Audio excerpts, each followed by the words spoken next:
and welcome to GameSack. Today we're going to take a look at some more games that never left North America. Granted, most of you are probably from North America, but even you may have missed some of these games. Might be a good thing with a couple of them, but hey, these games need to be called out for what they are. Anyway, let's take a look at an Xbox game followed by a really cool Game Boy Advance game.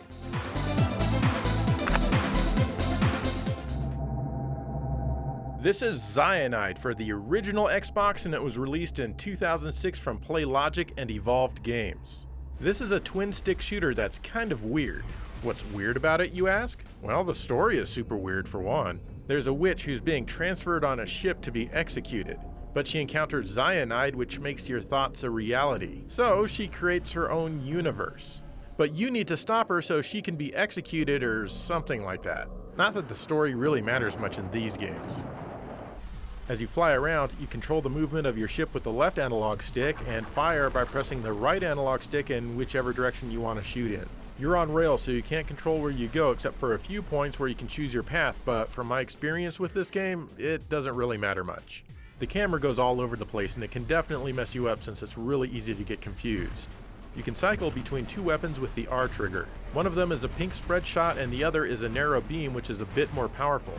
Normally, your weapons fire on the same plane as you. However, since the game takes place in a 3D space, your shots will automatically start firing into the screen if you shoot towards something that appears to be lock-on targets. But trust me, they are not lock-on targets. You'll have to aim precisely at them.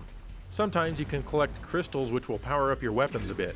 The stages are quite long and end with what I would guess counts as a boss fight. The good news is that there's a life bar you can watch go down so it doesn't feel like you're shooting at it forever and not making any progress. The graphics are a mixed bag. There's not a lot of variety in the stages and everything kind of looks the same. What's more is that the game is letterboxed with no option to play it in any other mode. So you have to zoom it in to fit your screen, which means you lose some vertical resolution compared to if it were anamorphically squeezed like most widescreen games of the time were. Otherwise, it's fairly crisp and runs at 60 frames per second. But it also only runs in 480i, that is, unless you hack the XBE file, which I did for this video to get it to run in 480p.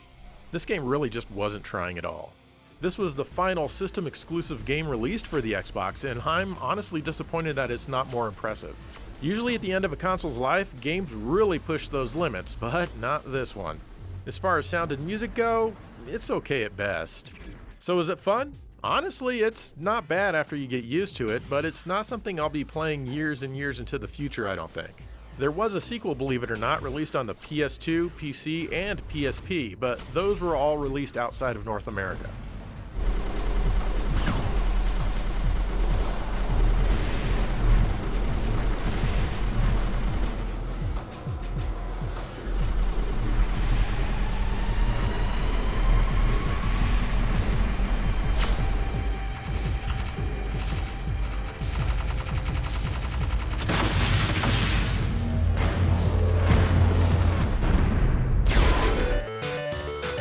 This one is Blender Brothers for the Game Boy Advance, which was released in 2001 by Hudson Soft. I seriously cannot believe that this game was only released in North America because really it's quite good. You control a space rabbit, or maybe it's a space dog. It's really hard to tell, but since you collect bones in the game, I'm assuming it's a space dog. Anyway, you have several planets that you need to platform your way through in order for space to be safe again or something like that. You have your normal jumping and attacking abilities. You can high jump by crouching and then pressing jump. You'll do a little jump and then land on your ears and jump higher. In fact, you seem to do everything with your ears in this game, from attacking enemies to climbing poles and ropes. Actually, you do use your arms to pick up little things that you can toss. You can toss some things that'll explode to open up the path ahead of you. Or sometimes you can even toss things into the background to hit an enemy or a switch.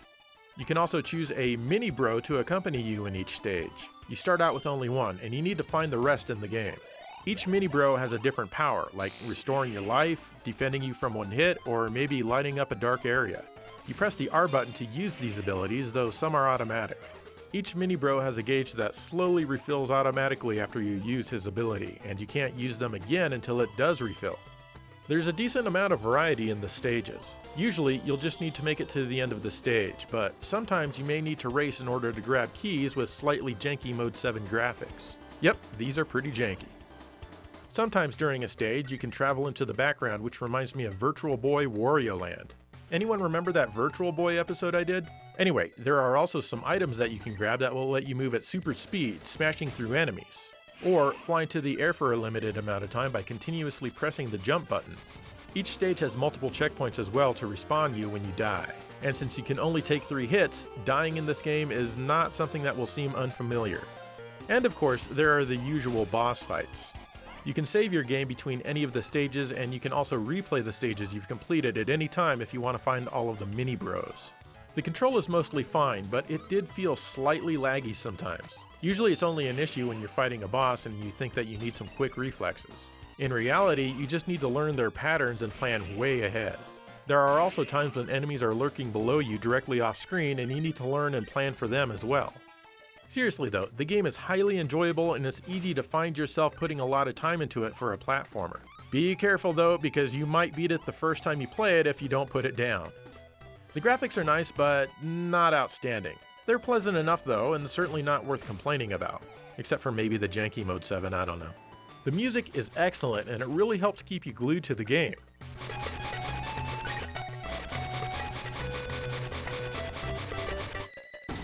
I couldn't tell you why this one didn't see a release outside of North America, especially since it was developed by Hudson Soft. Granted, this isn't the first time that this has happened with a Hudson game before.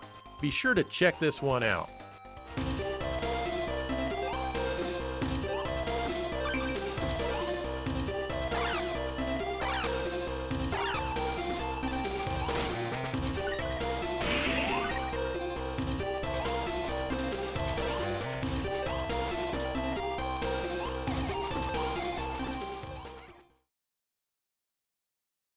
This next game is for the Genesis, and I remember seeing it in game magazines here and there. I always wanted to rent it, but I could never find it for rent back in the day. But honestly, I kinda like it. I mean, not $50 like, no, but hey, it's not bad.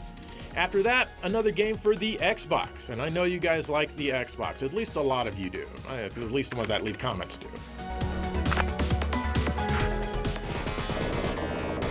Remember Caliber 50 on the Genesis from Mentrix and Sega? Of course you don't. This is an interesting overhead run and gun. So in 1972, you're out flying your F-14 Tomcat, even though they weren't deployed until 1974, but that just goes to show how special you are. Maybe you're a test pilot, I don't know. Anyway, you crash and you're captured by some nefarious fellows.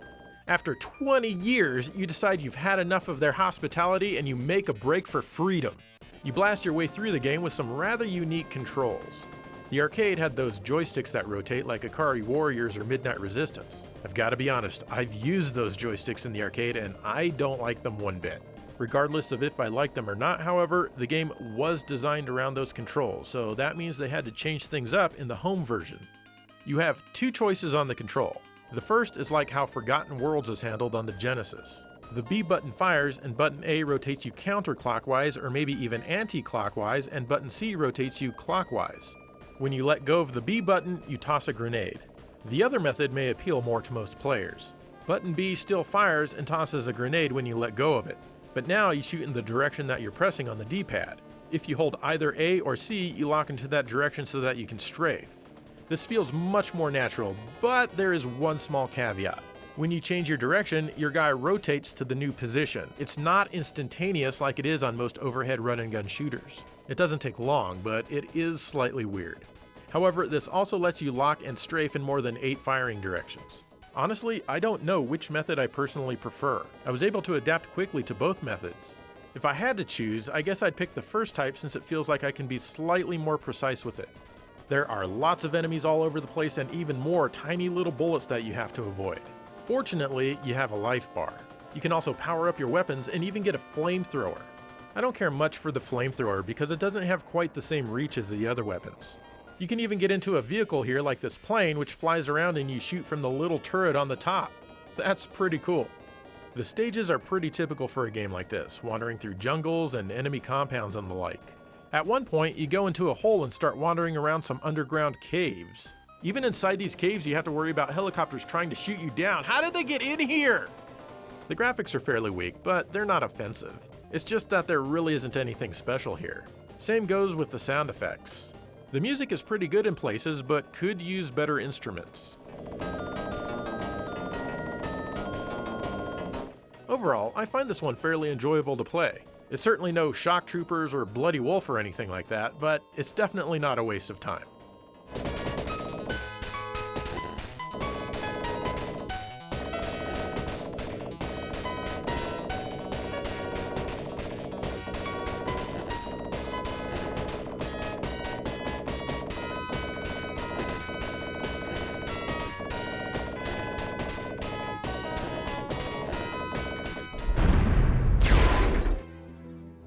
Aquaman: Battle for Atlantis is a game from 2003 that was released by TDK and developed by Lucky Chicken Studios. It was released only in North America for the GameCube and Xbox, and I'm playing it here on the mighty Xbox. This is basically a 3D beat-em-up in the truest sense of the term. You can swim in any direction, back and forth, left and right, and up and down. When you get close to an enemy, you go into combat mode. Here, you can punch with either your right or left fist, kick, or block. You can also use your grapple to bring enemies closer to you. As you fight, you can press the L trigger to call for help from sea life. When you do this, a fish friend will come in and bash the enemy that you're fighting, usually killing him completely dead forever. His friends and family will never see him again, and his hopes and dreams will never be realized. He won't even be able to make it home to see and feed his pets. I hope they'll be okay. And yes, I know these aren't technically fish, but come on, what are you gonna do about it? The swimming controls are actually quite good and intuitive. Unless, of course, you like pressing up to go up, then you'll hate them. Each mission has you doing different things. The first has you rescuing 8 civilians that are being held. Another has you swimming around to destroy bombs that have been planted. This mission is timed, which is pretty awesome. What's even better is if you get too close to an enemy, you have to fight them and you can't escape until their life has ended. This takes precious time and you can easily fail the mission. However, if you're careful, you can avoid most of the fights and complete the stage. Sometimes you even get to pilot a vehicle and shoot down enemies. This is a fairly nice diversion. Unfortunately, none of these concepts are designed very well, and it gets boring kind of fast. The game feels like it was being made by people who don't really care much about it. It feels so empty most of the time, and of course, extremely repetitive. The graphics are fairly sparse, but at least you get 480p and 60 frames per second. The enemies don't look particularly good. As for you, yeah, you're definitely no Jason Momoa. The music even seems empty and uninspired. Being based on a DC character that didn't have a lot of mainstream appeal back then, and not even really today, is probably why this was only ever released in North America. The rest of the world really didn't miss out very much.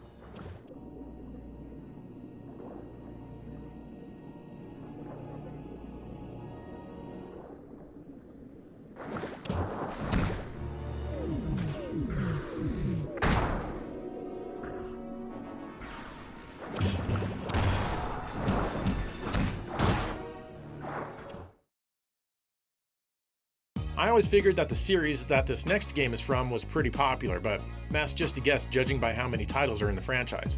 I want to like this game. I really, really do. But you know what? No. Just no. Cool Borders is a snowboarding series that started on the original PlayStation. But Cool Borders 2001 was only released in North America both on the PlayStation and PlayStation 2 from Sony themselves. I generally don't care for snowboarding games, at least none of the ones that I've ever played so far in my life. This version for the original PlayStation here is no exception. You can create your own character, but the options are rather limited. There are different types of events that you can do, but I had a hard time finding enjoyment in any of them. Yeah, I know I'm kind of complaining about it, but what am I supposed to do? Compliment a game I don't like? I gotta tell you what I really think. You can at least punch the other snowboarders, so that's pretty cool. This game really wants you to do lots and lots of tricks. That's one thing I really don't like doing in games like this. I'd rather just race. And, unfortunately, even that's not very well done in this game. That said, it's no Tony Hawk, even though the control layout is basically the same. The designers of this game should have taken a few notes from the Tony Hawk series, as the tricks in that game are easy and fun to do, even for someone like me. The thing that brings this game down the most are its controls. It feels like they didn't spend much time refining them at all. For example, trying to grind on a rail with the triangle button doesn't seem to work, at least it doesn't for me. Then there's the PlayStation 2 version. Oh my god, this one is so much better. I definitely had some fun with this one, but it still has some issues. The gameplay is similar to the PS1 version, but it feels so much smoother and far more refined. That goes for both the controls and the graphics. You can choose a pre-made character in this one, but you cannot create your own. The same events are here, and the button layout on the controller is also the same. Doing the tricks feels much easier and even more fun. However, I still suck at them, and landing them successfully is a huge chore. Most of the events seem to want you to score enough points by doing tricks, and this is easier said than done. What I really like though are the racing events. These are super fun. They even get crazy with nonsensical obstacles. I love that. I wish the entire game were like this, and if it were, it'd be about 1,000,000 times better than it currently is.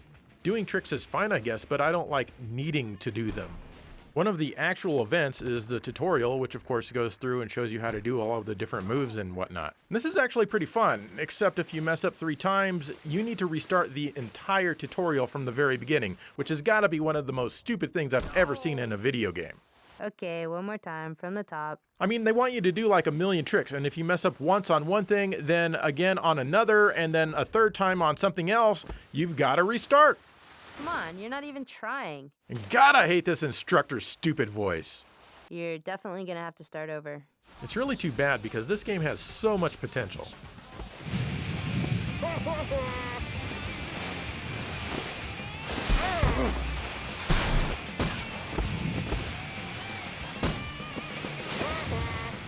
Oh, dude!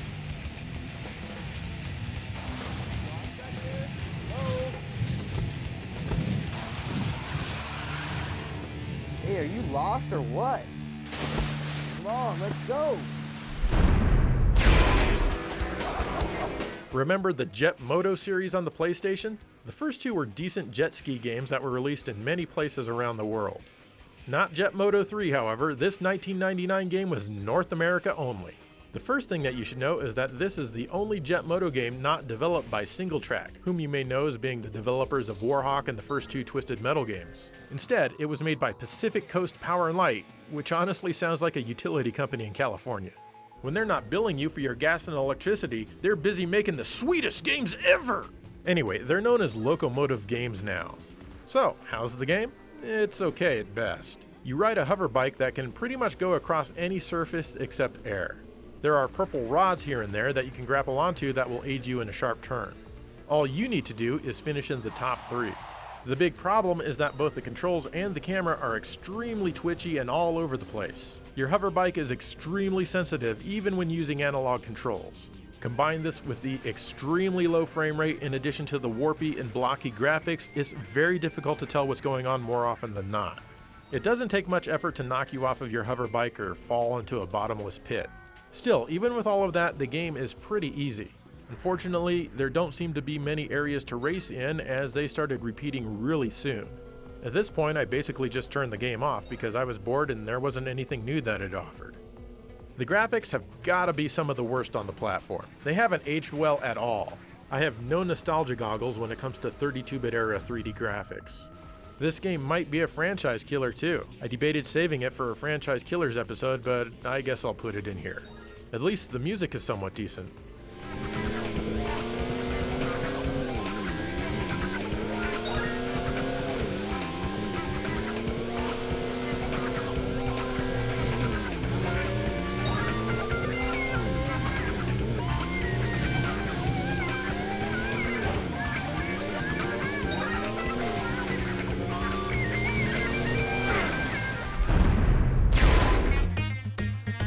Finally, here's A Dinosaur's Tale from High-Tech Expressions on the Genesis. This is based on the exciting cartoon movie called We're Back, A Dinosaur's Story. At least somewhat based on it, as it seems like the story and universe here have already been established by the time you begin the game. I've never seen the movie, so I can't really say for sure though. You can play as one of 2 kids, Louie or Cecilia. They both play through the same stages with some differences which I'll touch on in just a bit. So be sure to stay tuned here to GameSack to find out what those differences are. You don't want to be left hanging, do you? Anyway, at the beginning of the game, all you can do is walk around and jump with the B button. In order to kill the various animals running around you, you can bounce on them. Then they turn into what the game calls wish bubbles for you to collect. Eventually, you'll be able to collect icons like a shoe which will let you run faster if you hold the A button. I don't recommend using this as things have a habit of appearing suddenly and hurting you, so you really do need all the time you can get in order to react. There's also a little boomerang that you can grab which can be tossed with a C button to dispatch enemies. This is nice, except you can only throw one at a time and the trajectory is kind of weird. As I said before, Louie and Cecilia play through the same stages, but the order of those stages is slightly different. Pretty neat. Now aren't you glad you didn't click away? Sometimes you'll fly a pterodactyl above City Park in order to collect some wish bubbles. But you've got to avoid pigeons and kites. I say, those are some really big pigeons. It's really hard to see in this stage because you're so huge and you can't see around yourself to know what's coming. There's also this stage where you're either flying or riding through the city streets. Okay, I gotta admit, the graphics here are pretty cool. Again, you collect more wish bubbles while avoiding the balloons. This is easier because you're not stuck dead center in the middle of the screen, so you can more easily see what's coming. Overall, the game is tougher than you think and it puts up a decent challenge. In fact, I like it a lot more than I thought I would. The graphics are decent and they work, but like I said, I really like the 3D stages. The music uses the horrible Gems sound driver, but amazingly, I really like most of it. It's well composed and it actually sounds pretty good.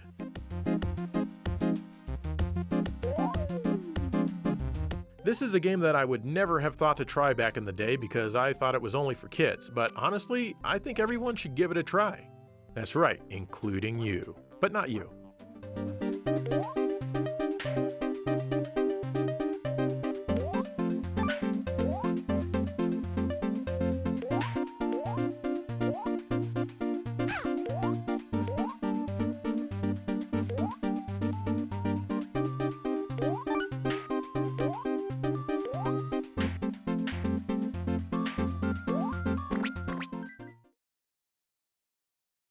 And there you go, more games that are illegal to play outside of North America. I mean, that's how this works, right? Oh well, doesn't matter. Anyway, as you may or may not know, I am beginning to run out of interesting titles to discuss that have not left North America. However, I would like to do another Left in Europe episode someday. We've only had one on GameSack so far, and that was back in episode 110, I think.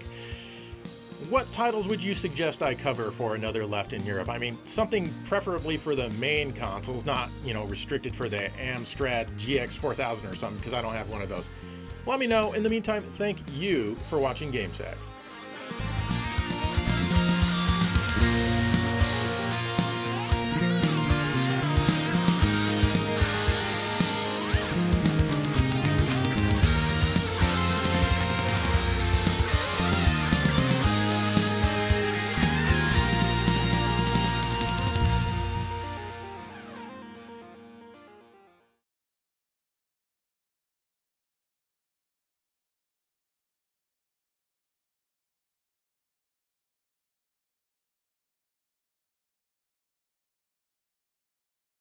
Hey, how's it going? Today I'm going to take a look at Neon Genesis Evangelion Second Impression. And what I think is really cool about this one is that it has a Saturn version, and there it goes, it wants to escape. But in case it does that, you also have the GameCube version. So let's go ahead and try this.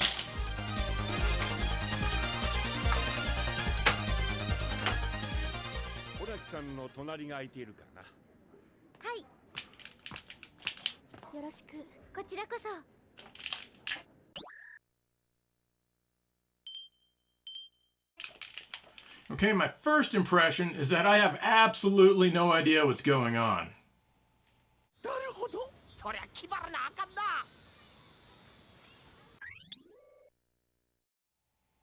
Okay, I'll give it another try. Oh, a battle scene!